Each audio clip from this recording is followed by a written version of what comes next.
Welcome to the Heartbeat of Bartlett, a podcast that celebrates all things Bartlett. My name is Teresa Griffith. I am Business Development Officer with First South Financial, and we are a proud presenting sponsor of the Bartlett Area Chamber of Commerce. And we believe that communities thrive when businesses thrive. We're proud to be headquartered right here in Bartlett. And today I've got with me Jennifer Burns, who is with the Bartlett Area Chamber of Commerce. And I've got David Glover, our guest today, and he is known as the Bartlett Bee Whisperer. So let's just jump right on in, if we could. Okay. Why don't you take us back to that very first swarm when you were like, I think I can do this.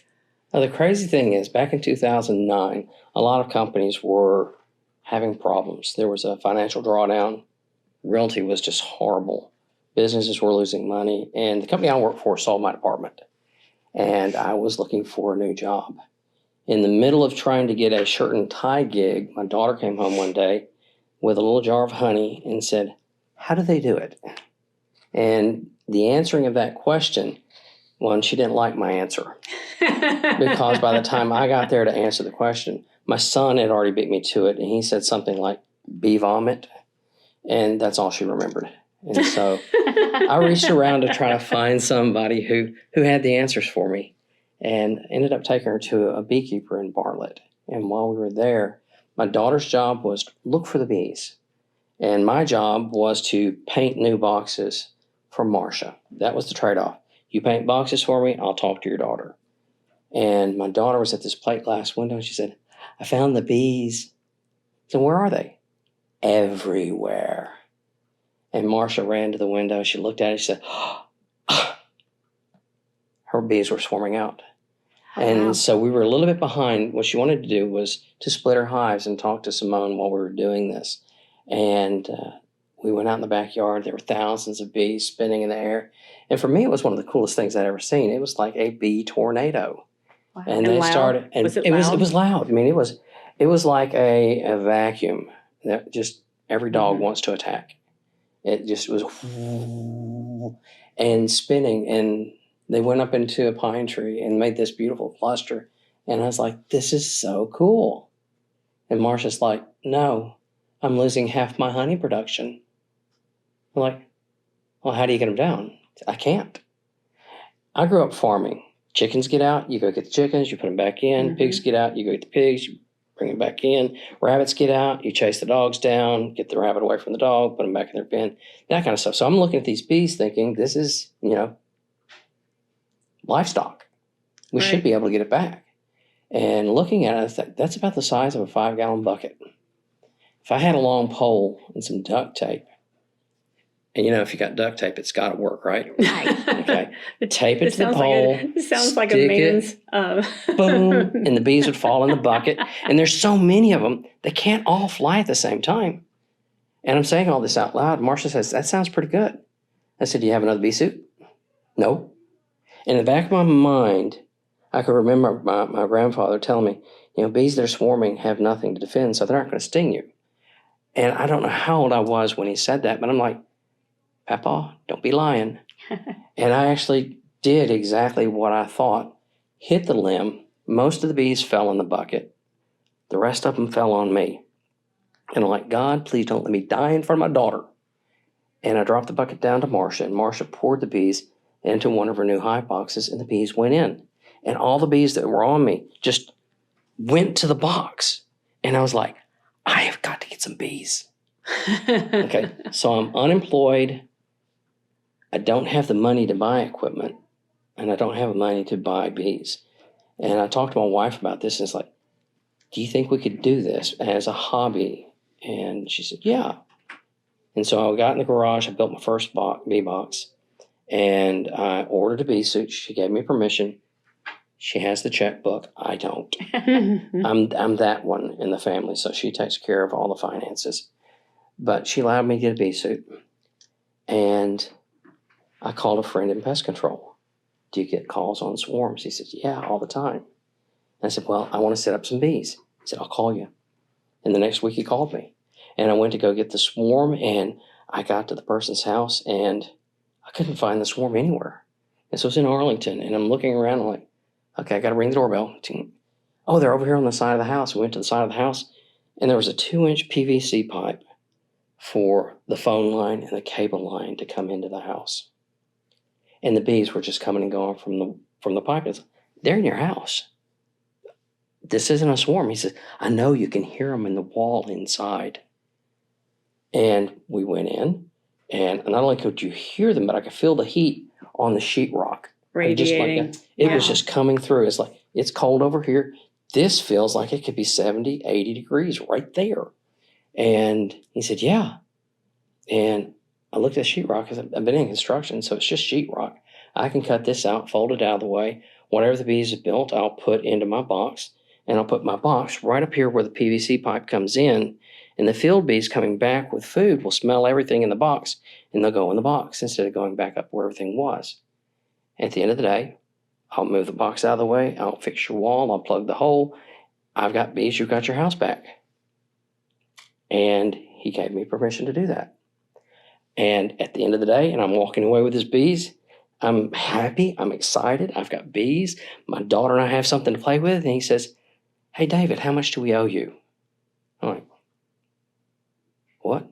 No, I negotiated my time for your bees, I've got the bees, and you've got your house back. He said, my wife has been watching you all day. We've got to pay you something. And about 3 weeks later, by the way, he owned his own business. I left my resume with him. About 3 weeks later, I got a huge package in the mail full of beekeeping equipment, and the package was addressed to the Bartlett Bee Whisperer. And there was a letter that said, my wife and I have been all over the internet. There's no one doing what you do in the Memphis area. I think you need to stop looking for a job. I think you've already got one. And that's where it started. Wow. That's a great story. My wife, on the other hand, we need a job with benefits. You can play with bees in your off time, but it just kind of grew. It just grew and grew, and it's been crazy. That's awesome. That's where we started. That is really amazing. So that was 2000. That was 2009, 2010 crossover period.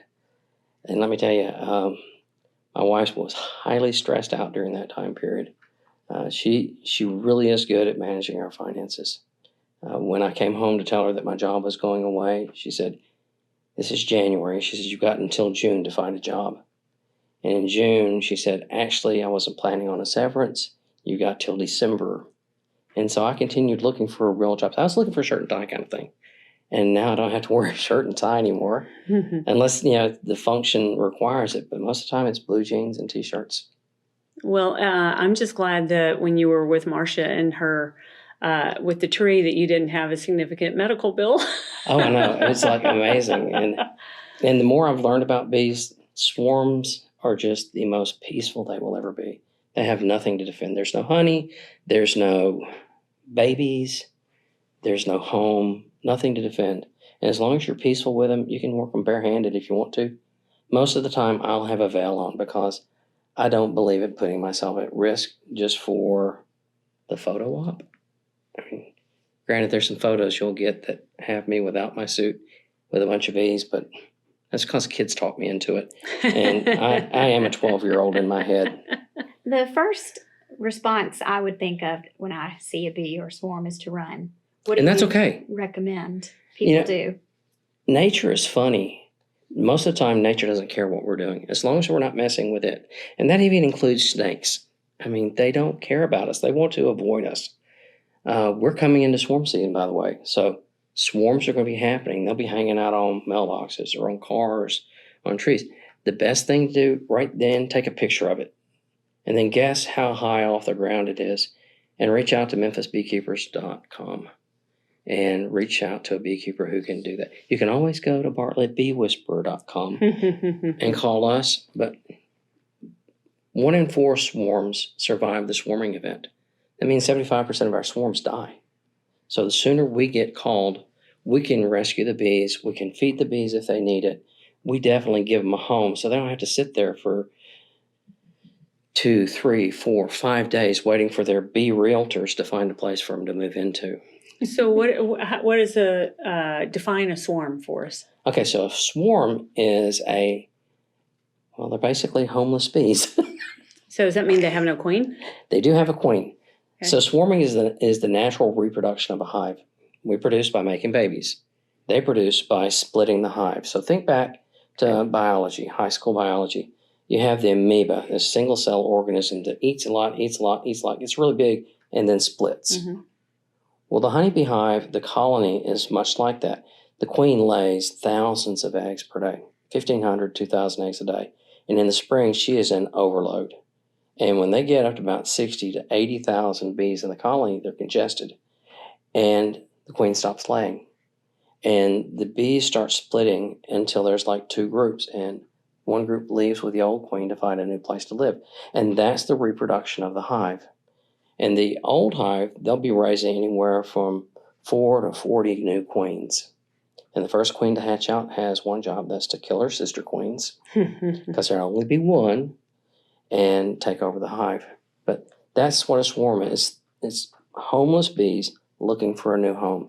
And if we catch them when they're on a tree or on a car or on a wall, well, you don't have to pay me to take them out of your house, because they are looking for something hollow. The space, again, realtors, location, location, location. They're looking for a small entrance. They're looking for at least 2 cubic feet of space to move into. Our walls, a normal wall is about the cavities. It's about 8 cubic feet. Mm-hmm. Okay, or no, 4.5 cubic feet. 8 feet tall, maybe 4.5 cubic feet. Our ceilings, depending on how far the joists go, can be anywhere from 2 cubic feet to 20 cubic feet going backwards. Right. And that's a long space for them to grow in. I mean, the longest hive I've taken out in a horizontal was 17 feet of comb. Wow. A lot of honey. And the longest vertical was 20 feet, and the largest hive was 30 cubic feet of comb. So it's multiple locations. So they can get pretty big.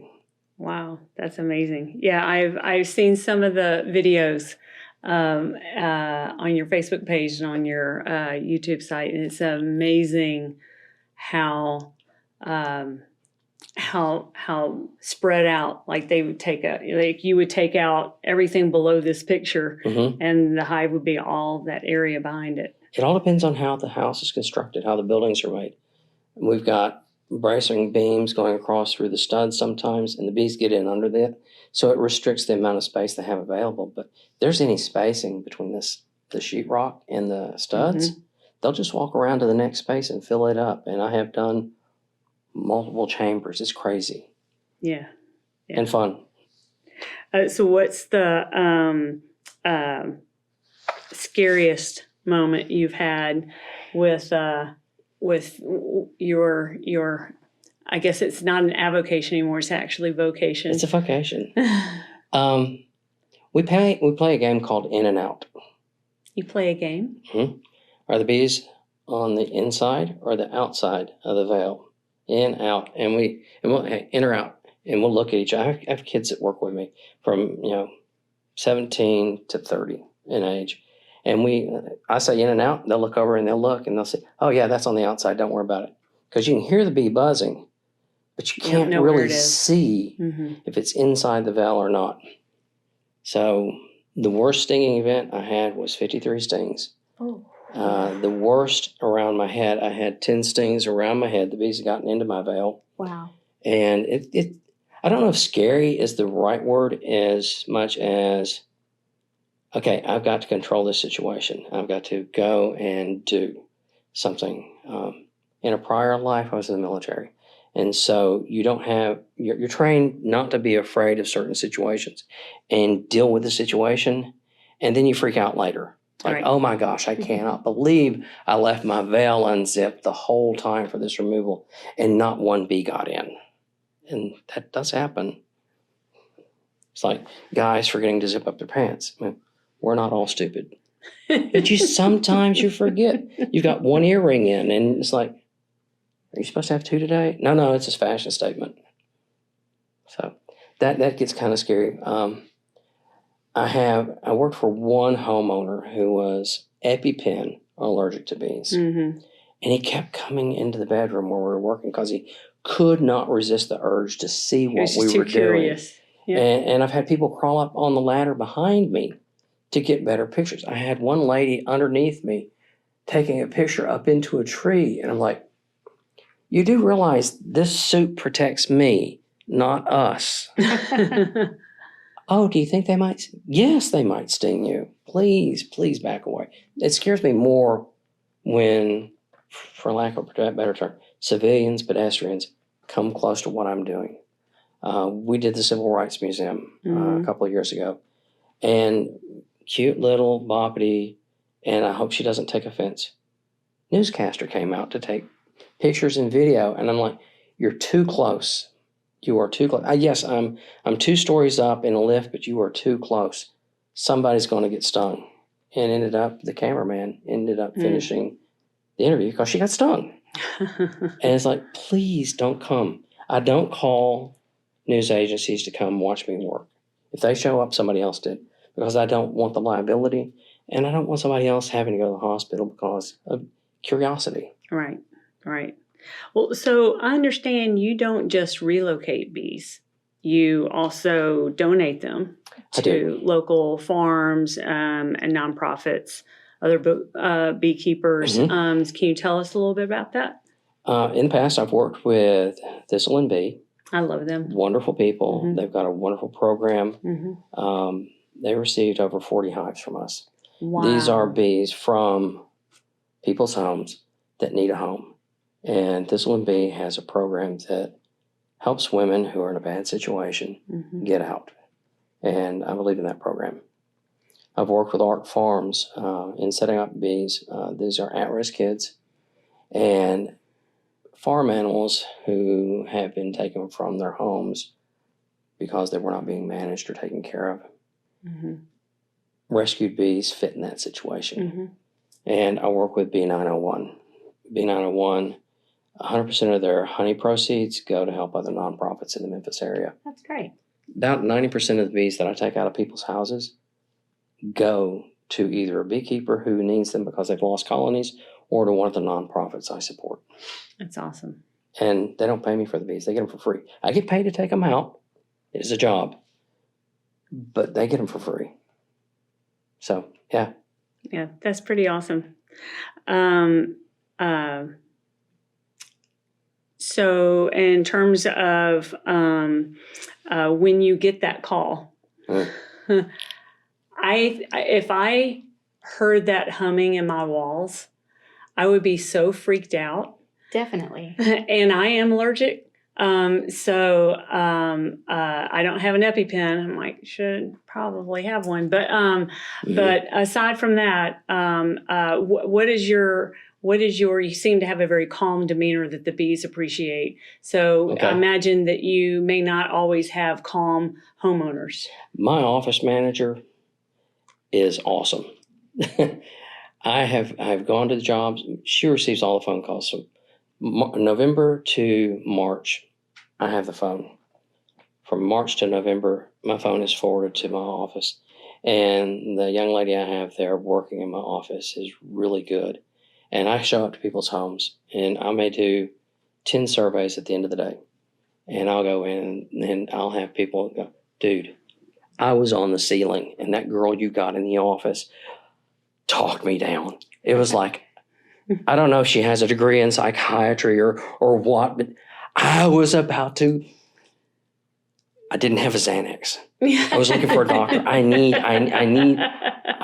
a fifth of liquor. I need something. And I talked to her, and she just had this calming voice, and it was so peaceful. She does a really good job. I have a question about a bee allergy. You said you're allergic. What happens, and how do you know if one of your clients is allergic? Well, first off, we're all allergic to bees. Oh. We're also allergic to snake bites. We're not Some all people more hyper allergic. Mm-hmm. And so we're all going to swell up. We're all going to get a little bit red, and maybe itching. It's going to itch. But we're not all hyper allergic. So if you get stung and you have what we call a systemic reaction, one lady I was working with, she's a beekeeper. She'd had bees for 2 years, never been stung. She got stung on the inside of her arm, and she said, that tastes funny. I said, that's cool. let's go to the hospital. He's like, no, I don't need to go to the hospital. Not right now. I'm good. I said, no, we're going to the hospital because you should not taste that. It should stay where the reaction is where you're stung. Wow. One individual I worked with, he got stung. He said, my feet are itching. I'm like, not a good move. Mm-mm. Let's go to the hospital. And by the time we got to the hospital, he was having a hard time breathing. The anaphylaxis is where you get to the point that you cannot breathe. Your throat starts swelling up. Everything. Everything. That sounds terrifying. It's horrible. And I've never had that situation. I've had two beekeeping friends of mine who have had the situation, who have been able to make it past it and continue to keep bees. But they go through the allergy shots too. Mm-hmm. This is their business, so they have to get past it. And as long as the allergy shots bring them down, then they're good. But most people don't know they have an allergy until that first sting. Right. It's like kids. They don't know they have a peanut allergy Sure. until they eat the first peanut. Yeah. So Yeah. I always, with new beekeepers, we get them stung in a safe situation before they buy their bees.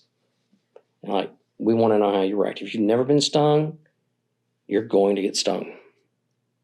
And we do it close to a hospital. Yeah. I guess so. or with a doctor on standby. Mm-hmm. You mentioned you're a veteran. I am. And also master beekeeper. Mm-hmm. So are there threads between those two experiences that really shape how you do and why you do what you do? Fear factor. Yeah. There are a lot of things that you go through in the military. I was in Desert Storm, and you get trained out of not the fear, but the reaction, how you deal with crazy situations. Act first, then wait for the fear. You may go into shock hours later because of the situation and have a minor freak out afterwards, but you get through the situation. And the bees, I grew up getting bit by pigs and other livestock, and for me, they're just livestock. Reactions. I'm going to go another way with this. I work with veterans, Farmer Veterans Coalition, and Hives for Heroes, and Heroes to Hives. And what we do with this organization is we work with veterans who have suffered trauma. They're missing limbs. They have something that they have to deal with outside of our normal. Mm-hmm. And working in honeybees don't care how many limbs you have. They don't care how many eyes you have. And we can take a veteran who is having a hard time dealing in family life, work in bees, and the minor success they have in working with bees translate to successes at home. And it's kind of emotional because these men and women have sustained huge losses. And a lot of it's emotional, a lot of it's scary. You take a 6'4" man who's used to being able to do everything, and now he has to ask for help. And you put him in a beehive that is accessible, a horizontal hive on hinges that can rotate. So all he has to have is one hand, and he doesn't have to do much. Small successes are huge for these people. And it's really cool. And it's emotional, not only for them, but for us. Yeah. I can see that. Have you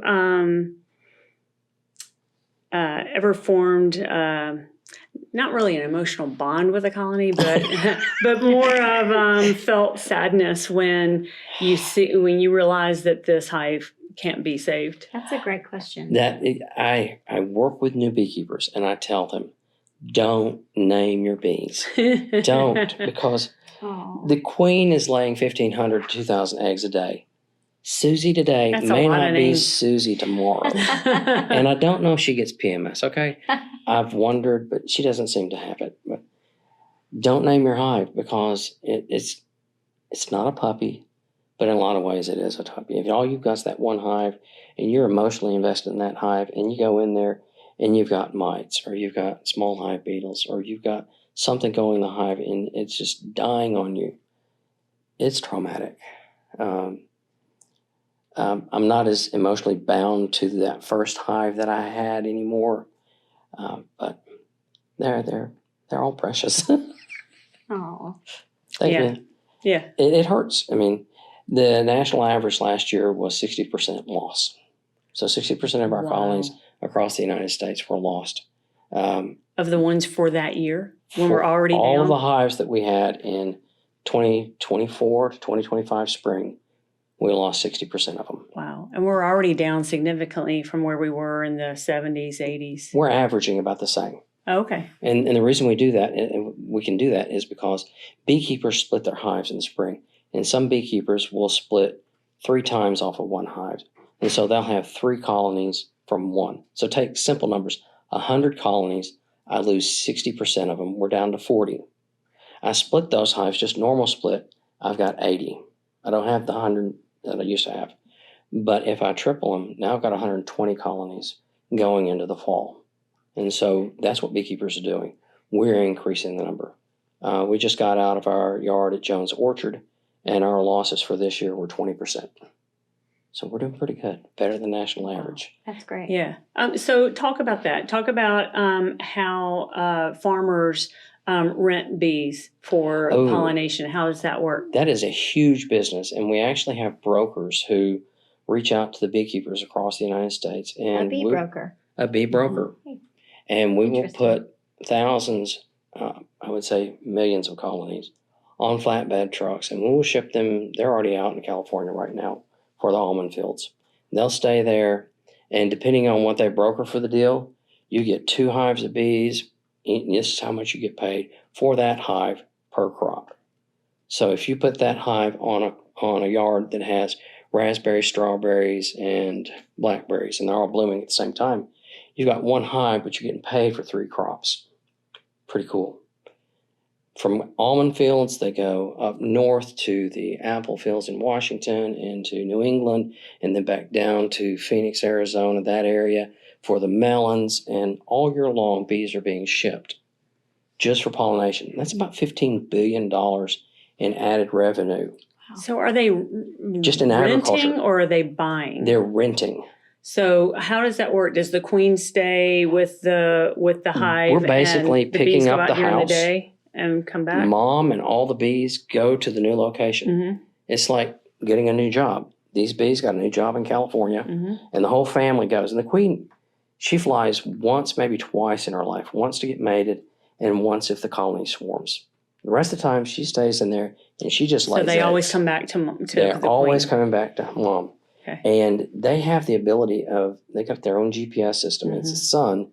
And if you move them more than 5 miles, the azimuth difference in the sun to where they were, the moment they fly out, they recognize the sun's not in the right place. They turn around, and they memorize their new home location, and then they go to work. Wow. And then Wow. they come back. And we're moving these bees all over the United States. And again, $15 billion added to our agriculture every year. Without the honeybee, who's not native to the United States, we would lose $15 billion of agriculture. That's food out of our groceries. That's food that we can't ship overseas to other Mm-hmm. countries. And we're a huge shipper of food. Or around feed the world. ourselves. Well, not just ourselves, we feed other countries. All right. But we would need that. And just go on the produce and say, what are we missing today? That's awesome. Just a quick question. What do you do with the honey? What can you do? What can't you do with honey? Okay. That Okay, could be a so loaded question. One, it's sweet. It tastes wonderful. It's great. It's one of the first medicines we ever had. So It's it's got antibiotic, antibacterial. It's great for sores, great for acne. We can sell it. The bee venom itself, the bee venom that goes in, when you get stung, people come to me to get bees just to sting themselves for their specific diseases. FDA has approved treatment for multiple sclerosis, chronic Lyme disease, and rheumatoid arthritis. In 2018, we found out that one component in bee venom destroys HER2 and triple negative breast cancer. Wow. They inject it directly into the tumors, it's gone. Wow. So, honey and the sting, yeah. It's amazing. It's amazing.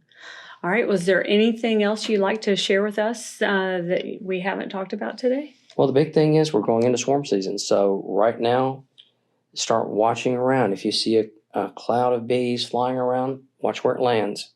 Reach out to your beekeeping buddy. Then make a phone call, right? Make a phone call, and we'll come pick them up. 90% of the time, we'll pick them up for free.